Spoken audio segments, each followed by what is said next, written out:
Hey there, friendlies. I hope you guys have your knives and your axes out, because this weekend, it's spoon carving time. Check it out.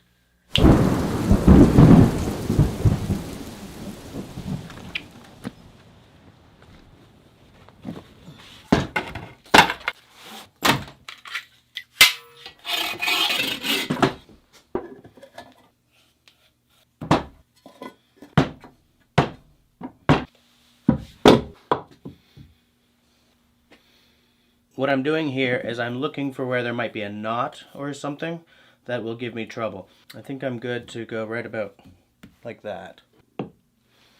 Right there like that.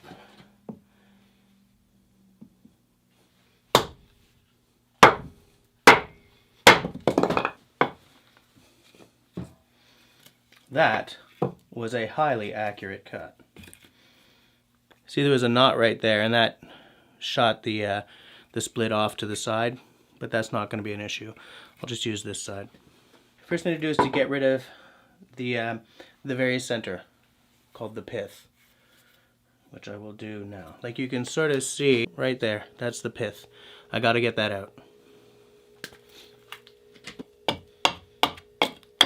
Now what I'm doing, you can't really see, but if I turn this way, you'll see I'm angling the block back a little bit so that I can more easily get at what I need to get at. Now, I'm also not coming up here to chop. I'm keeping it down away from my thumb. You know what I'm thinking? I can get away with quartering this. I'll just get rid of all this.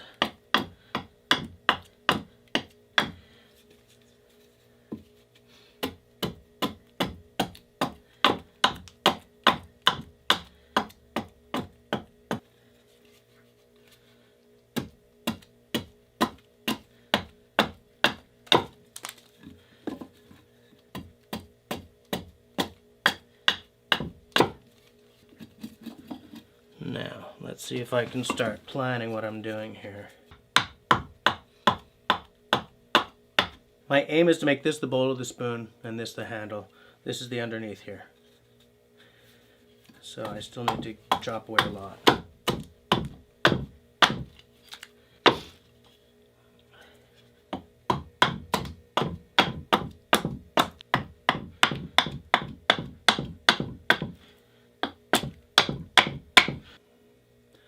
Getting there.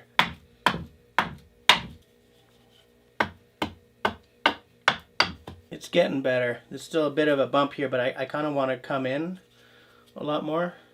So I'm not too concerned about that. What I would like to do is flatten these sides a bit.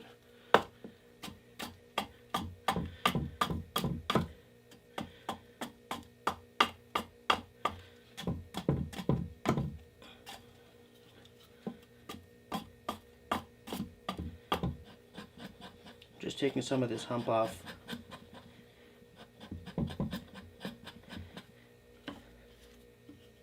See, the nice thing about doing this with a dedicated carving axe is that you can do things like slicing and all that with much less trouble than if you were trying to get like a small forest axe or something to work. The grind on this thing is just, it's made for this, you know? The right tool for the right job.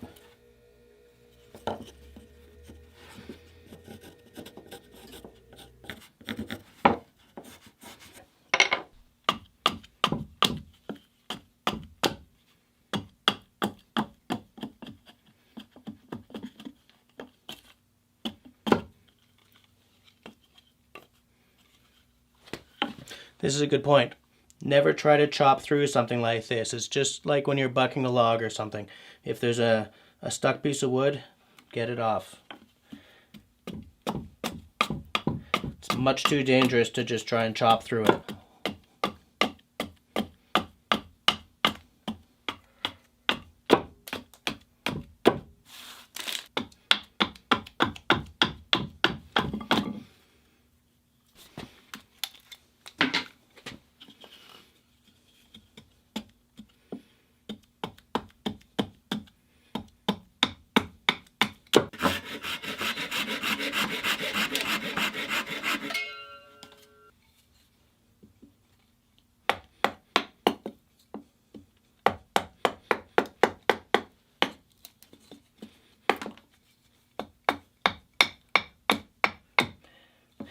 Whoops.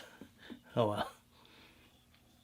Not exactly even, but I can fix that. Not gonna be a problem.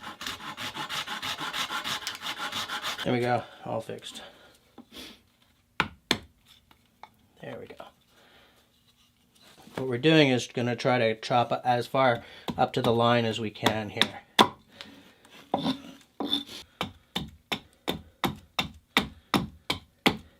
It's important to note here that there are many ways to make a spoon, and I'm not backing this as the best by any stretch. In fact, I'm always looking to improve my technique.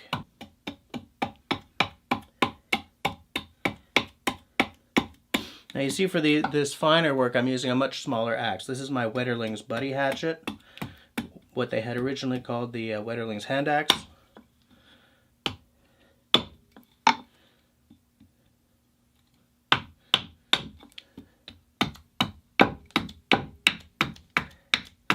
Like when you're removing this material, don't be shy. You've still got a long way to go when it's this big. What I like to do is do as much as I can with the axe in order to minimize my knife work later.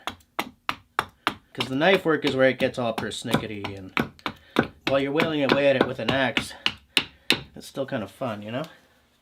That's getting closer to where you want to be. That's where I'm going to sort of calm down on the axe work. You absolutely have to have a sharp axe for this. For two reasons. One, a sharp axe is a safe axe. But two, it gives you so much more control.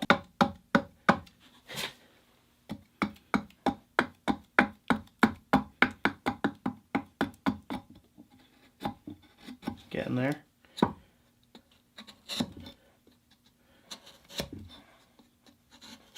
Like that nice slicing action I'm getting can only be had with a sharp axe.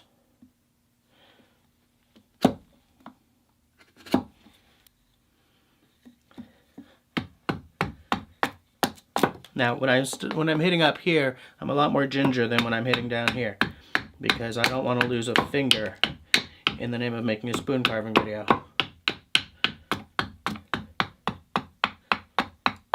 So what I'm trying to do here is get my contours right. Here, let me angle this differently so that you can see what I'm doing here. See, I'm sort of chopping in here, and then I'm just sort of curving it out this way.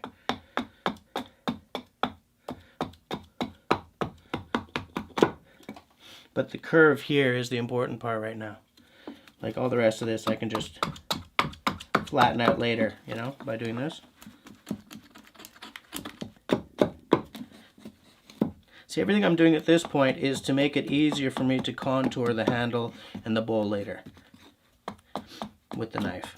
So start getting those angles in now. You don't need the final versions. Just checking to see which way the grain is happiest being sliced. See, we're getting there. Still a lot of work to do, but at least it's apparent what we're doing at this point. You know, the closer you get to the lines, the more careful you have to be about what you're doing, because you don't want to come into the line at any point. You know, so I'm starting to slow down. I'm starting to check what I'm doing a lot more. I'm going to take that off.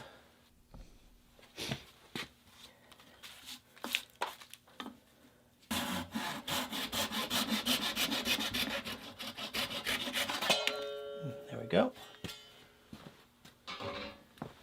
And now for the adze. Now with the adze I'm not going to go full on spoon carving, okay? I'm just using it to break up the fibers a bit to make it easier to get a start with the spoon knife when I get to that point. Some people don't do this, they just go straight to the spoon knife. I just find this makes it a little easier. Now I'm just gonna start to slice the contours in a little bit. Again, I'm not looking for final lines here. I'm just making it easier to do the knife work later. Like that is still way too thick. I could take more off of that.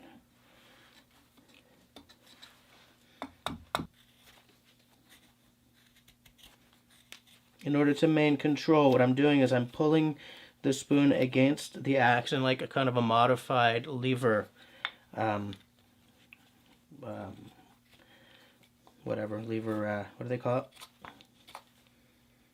Lever cut. Like these are all modified versions of knife slices, what I'm doing right now. You know, where you push with your thumb, or you do that modified lever, or whatever. Okay. Now, if you're looking for a good carving knife that's easy to care for, it's the Mora 106. They're cheap as chips, and they work great. I don't back Mora's spoon knives at all. I hear that they have a new model coming out, but as it is, I don't touch their spoon knives, but this is a great carving knife. And what I'm doing is I'm just trimming up to that pencil line that I made. I should darken that line up a bit, actually. Now, when you freehand it like I'm doing here, instead of using a template, it's a little harder to get it really symmetrical, but I'm not going to judge myself too harshly for that. Again, you got to have a really sharp knife. Knives are like axes. Sharp is safe. Sharp is control. Sharp is the way to do it. And I'm always slicing in the sort of the direction of least resistance. Like slicing from in out. Like I'll come around this way.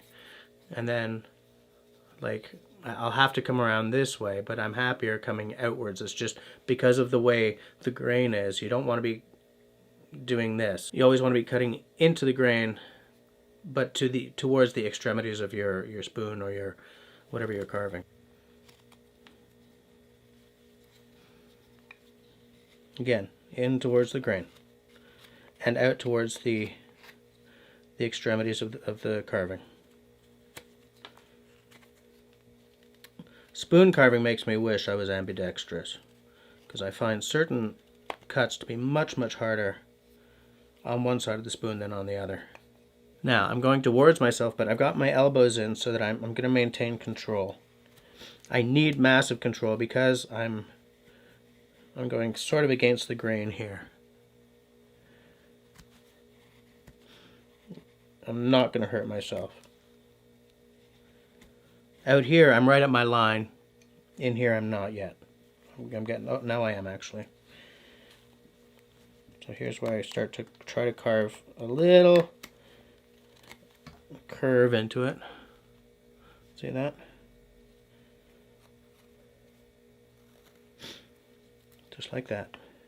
Then take a light carve back like that. There, I've got my curve done. I do believe this spoon is going to be too broad here, so I'm going to have to bring it in a little bit.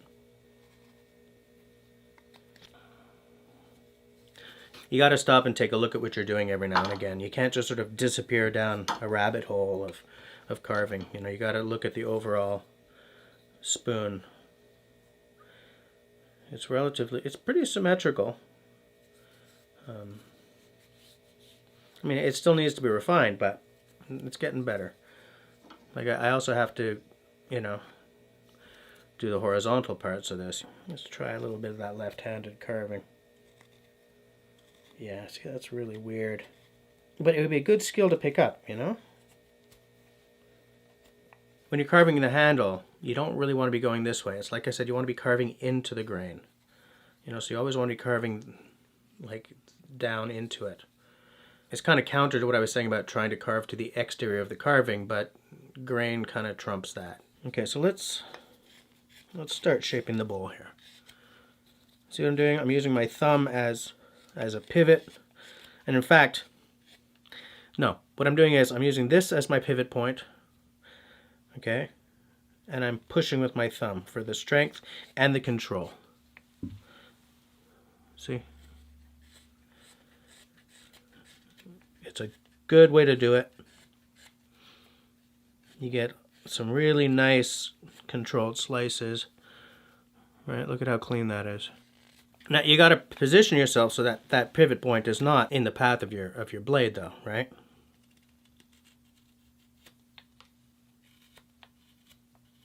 I've still got a lot to take off, though.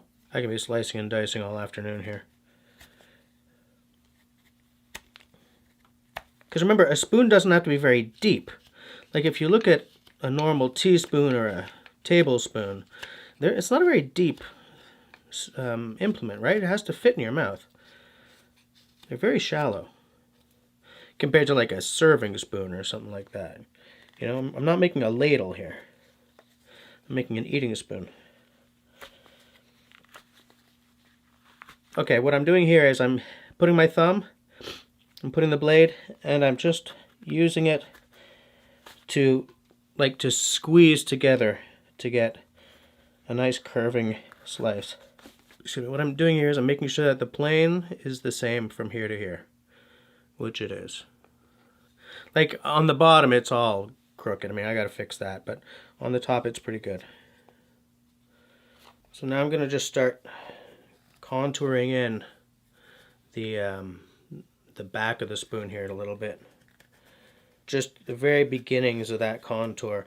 I'll have to come back to it time and again.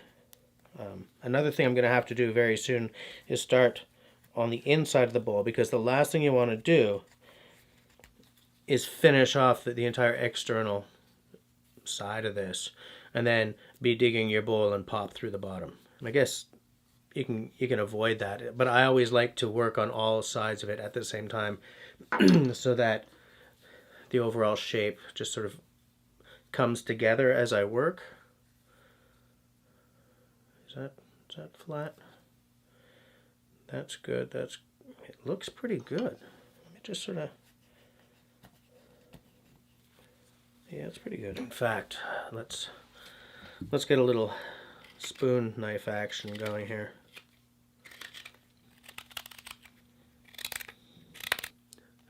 I try to go across the grain as much as I can. I find that coming along the grain is an excellent way to dig into too deep by accident. So I try to really keep it going across. I'll come along the grain, you know, under very specific context if I'm keeping my cuts really shallow. But I very much try to avoid it whenever possible. See, I've got that bowl coming in nicely. And I try never to dig in too deep.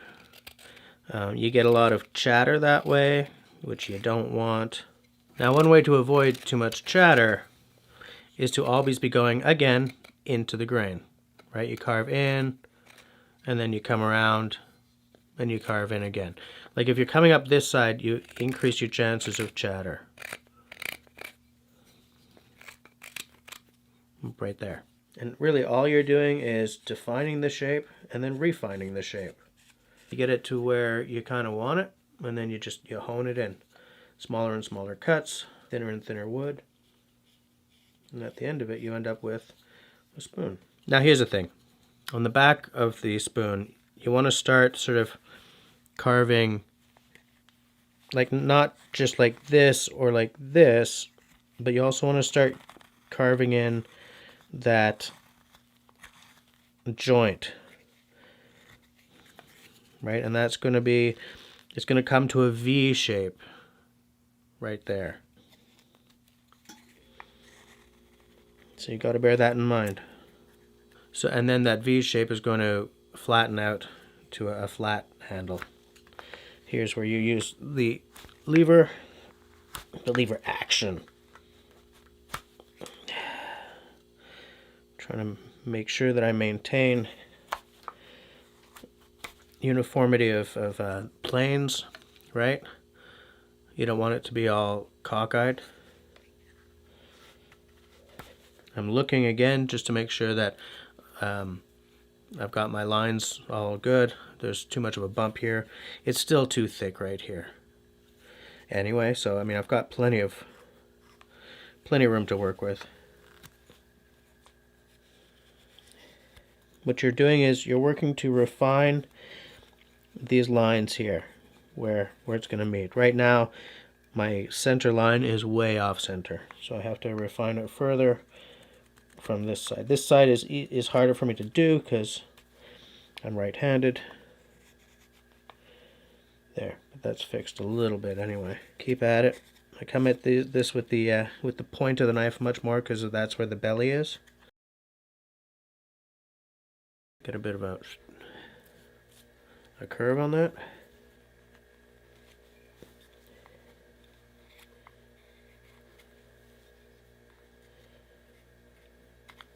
I have to come back with the spoon knife. Little spoon knife action. Okay, so that's about, I'd say, 80% of the way there. Hold on, I just saw a little there. It's about 80% of the way there. So what we're going to do now is let it dry and then come back and do the finishing cuts. So what I'm going to do in the meantime is clean up the epic mess on my workbench.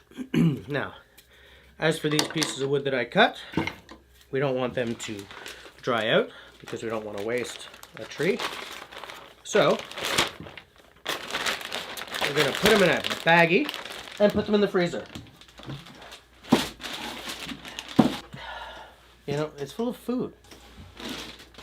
How can a guy carve spoons when the freezer's always full of food? There. Now, it's important to note that pissing off the missus is not the point of what I just did. It's more of an unforeseen benefit.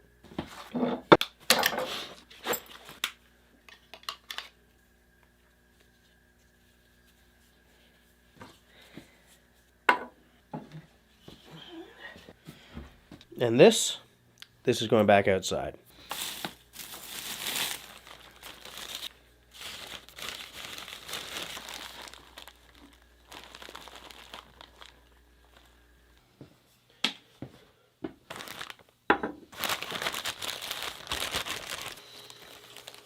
Okay. So that's pretty dry. Just took a day of drying to get into the right shape for this final carving. It's not the knife I want. Back to the Mora. This is a Ben Orford small Sloyd knife. It's a very good knife. I use it more for like doing finishing touches, you know, sort of in the curves and stuff. It's very useful to let the spoon dry for a day or two before doing your finishing cuts. Get it to about 80% of the way there, then let it dry, then finish it off. But now at this point also, you don't want to be gouging too much material off. You know, you're being a lot more ginger. You're just finishing off the edges. Yeah, it's not focusing worth hell. I'm just finishing off the lines a bit. Even when coming through the bowl here, you're just looking for where it's a little thick. You're taking out just a little slice. Very, very shallow. The less you can take off here, the better. Now, some people are very much against sanding a spoon at the end of all this. I'm not. I tend to sand my spoons for the simple reason that most of the people who buy my spoons are not deeply seeped in the culture of Sloyd. So they don't realize that a spoon with, you know, nice cuts is a goal. To them, a spoon is smooth, and so I sand them. Now, when I'm sanding, I got a bunch of things here. When I'm sanding, for the flat surfaces, I'll sand straight like this, and then I'll just sort of come up like this. Because what I'm trying to do is get this curve smooth. This is 150 grit.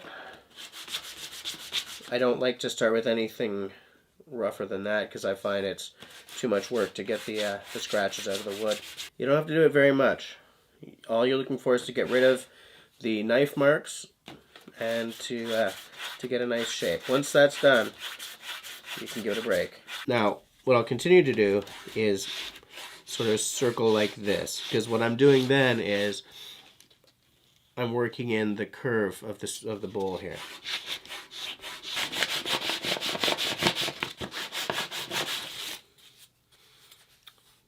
That's actually pretty good so far. Remember how I said I like to get that off center sort of slope to the end of my spoons. I carve it and then I sand it and it gets nice and smooth.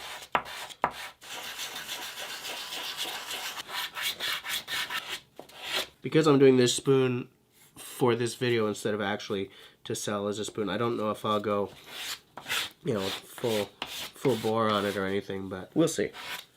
Now, I know that in the outro, you guys are going to see me wearing yesterday's shirt.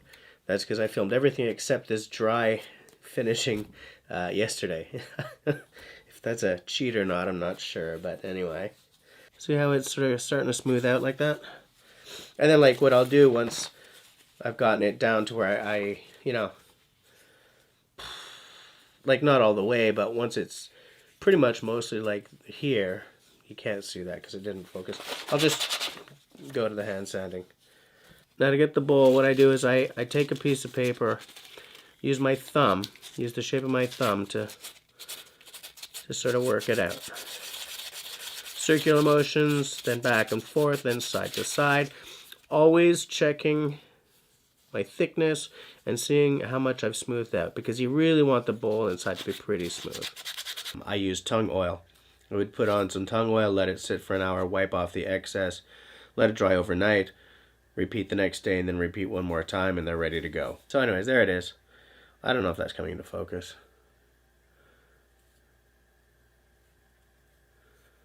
The shape is good. You know, it's a good size. So that's a spoon carving for you. I hope you guys enjoyed this look at the way I carve spoons.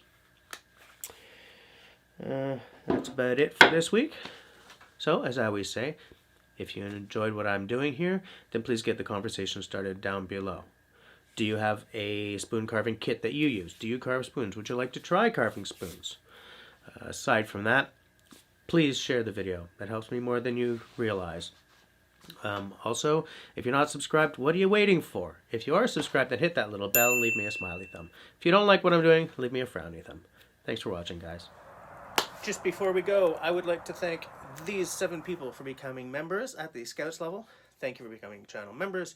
You are enabling me to continue my YouTube journey. If those of you out there would like to also help me in my bid to control the world through YouTube, then please feel free to hit the join button down below, and you will see what goodies are available to you as channel members. Thanks for watching, guys.